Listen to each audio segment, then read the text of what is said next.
Hello and welcome to class number 42. My kids kept calling it Zen Doodle 42, so I thought that was pretty fun. So we're going to start with our standard box or whatever shape it is you like, just like every week.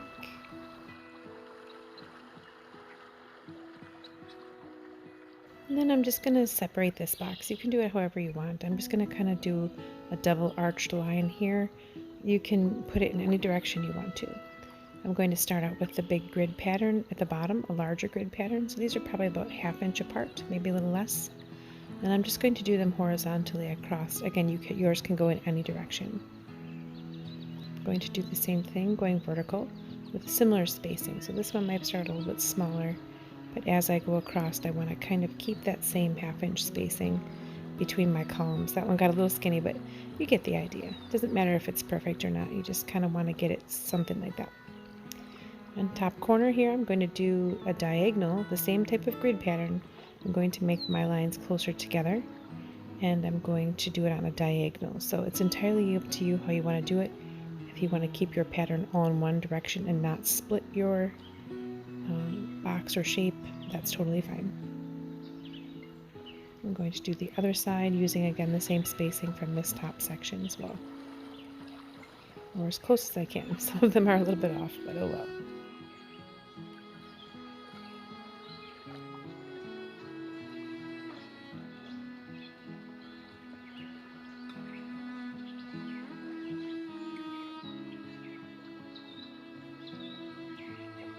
Alright, that looks good.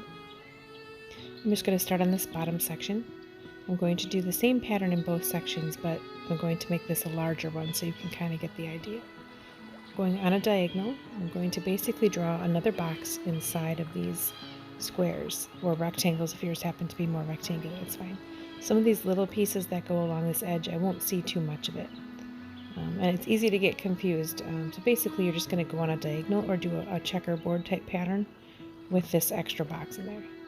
So this one I kind of maybe just see a little piece there, and now I'm going to go up on a diagonal from here and just draw another box inside of every box.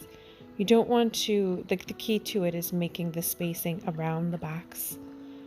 If you look on the top left picture here, it's the black area, the black frame. You want to keep the thickness about the same. So you can tell that my center boxes or squares are not exactly the same size. So the trick to fixing that or getting around that is to have the spacing of the frame section be the same thickness. So don't worry too much if some of your squares are not actually square. It's totally fine. In the other spaces that are blank, I'm going to just do some vertical lines that are relatively close together. I don't want them to touch, unlike the one I just did. They're not 100% perfect. You can see that I'm drawing over my horizontal lines, and the reason that I'm doing that is because they're going to be colored in at the end, solid black or whatever color you're using, so you don't have to be quite so careful on where your line ends, where these little lines end.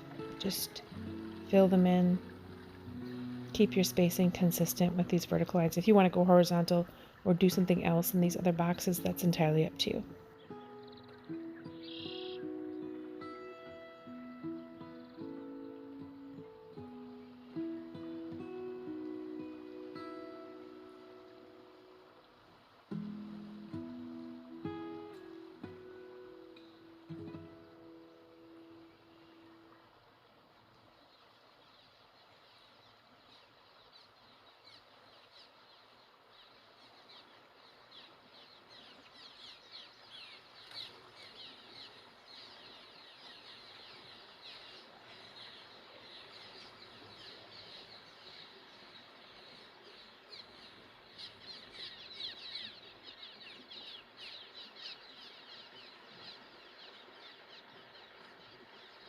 I have all of my vertical lines done. Now I'm going to just switch to a larger marker.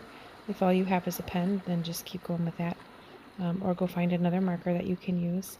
I'm going to basically trace the outside of my standard box, or whatever size I have, whatever shape I have, excuse me. And then I'm going to adjust the thickness of the frame around the center box so that it's a little bit more consistent. Some of them were drawn a little bit skinnier. I'm going to fill it in so that basically the thickness all the way around the center box is about the same. So you can make adjustments as needed.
I'm going to turn my paper just so it's a little bit easier to use. And I'm going to do the exact same pattern, but I'm going to color in the center box dark black and have the frame around each center box be white. So that's the only thing that's going to change in this section. The reason that I'm doing this in two different sizes is to show you that you can use the same pattern in a section, and by altering it just slightly, it can make it look like a slightly different pattern. So you can basically alter this however you want. You could make 10 15 different designs using this same type of grid. So just be creative and kind of let it flow, see what happens.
there's my center, or excuse me, my finished box.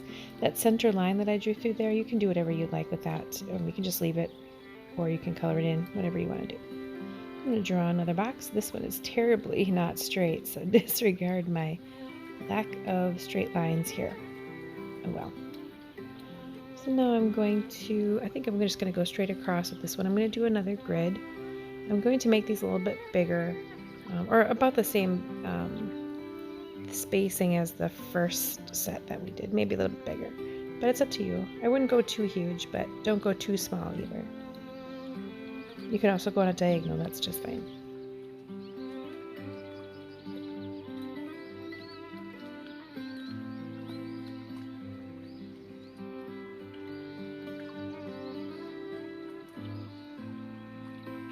I'm going to pick just one of the boxes, a full box, and I'm going to draw these little bubbles, these little like half crescents here on each side. So there's one around each side. I'm going to draw a good size black dot in the center. Then I'm going to draw some lines going from each corner out and around. So I'm going to come down and curl up. And then I'm going to go to the side and curl up, and to the top and curl down. So these arched lines that I drew there should be in exactly the same direction around the circle to create kind of a pinwheel type of effect. And then in each section, again going in the exact same direction, I'm drawing these little sort of semi-arched lines from the line that I drew out to the center bulb area. Sometimes when you first get going, if you have to turn your paper just to get the feel for how the pattern works. In the next box, I'm going to do exactly the same thing. And draw the outside bubbles first, or little spacers. Center line, come around and hook, down and hook, basically up and hook, and over and hook down.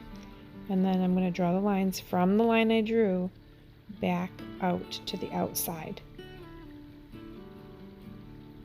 So basically, if you get confused, it helps to turn your paper the same, like turn it 45 degrees until you've filled each pinwheel. Sometimes I just get confused on that last one and I just need to turn my paper, but get it. So in this bubble here, this you can do whatever you'd like with. I kind of like it all colored in.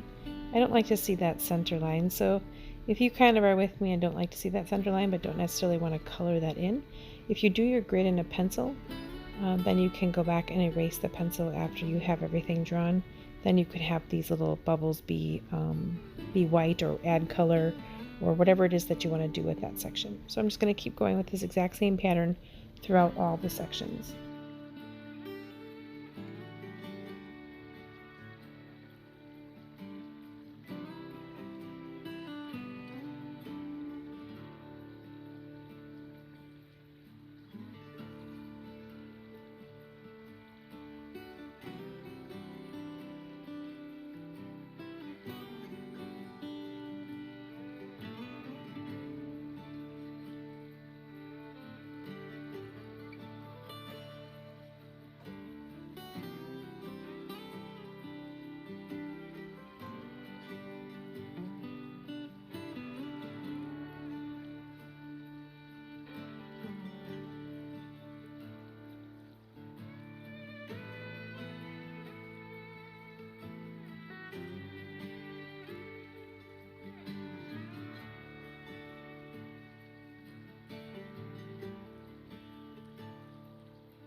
I think it looks very good. Good job, everybody.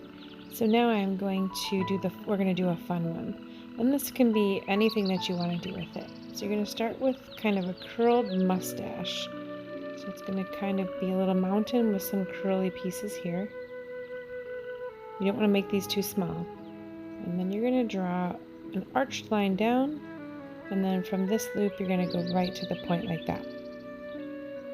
And we're going to draw a semicircle here just to kind of create a head. Put some little eyeballs around there, and then put some little fishy kiss lips there. And you can draw whatever fin you're comfortable with. But how I do it is, actually how I saw it drawn on the original, was to do the fin there and then do 3 concave bumps, so to speak. And then the side fins have 2 loops, or upside down loops. And then you can draw whatever scales you want, however you want to decorate these. You can get out one of those gold leaf pens and you can make these things really shine. Of course, you can add color pencil, whatever it is that you want. So I'm going to draw several more, and they're going to kind of all curl around each other. So I'm going to kind of tuck one here, do my little mountain with mustache curls, the side body piece, and it can arch in any direction. You can have them be really kind of C-shaped, or you can have them be just gradual. You can have short fat ones, you can have long and thin. It's up to you. Don't forget your eyes and your little kissy lips here. So it's kind of like it's a bump up, comes closer, and then it bumps back down. So that's what I mean by fish kissy lips. It should be like kind of a plump little lip. But again, you can do whatever. And if you don't like the lips, you can certainly just keep those off. And draw my side fins, and there's no order in which you do it. If you don't like these, you can change it and make it however you want. You can have really long tails, really fancy tails. It's up to you. You can just have fun.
Now I have as many fish as I would like to use on this section. It looks kind of plain, so you can kind of dress it up by doing some swirl current type of things.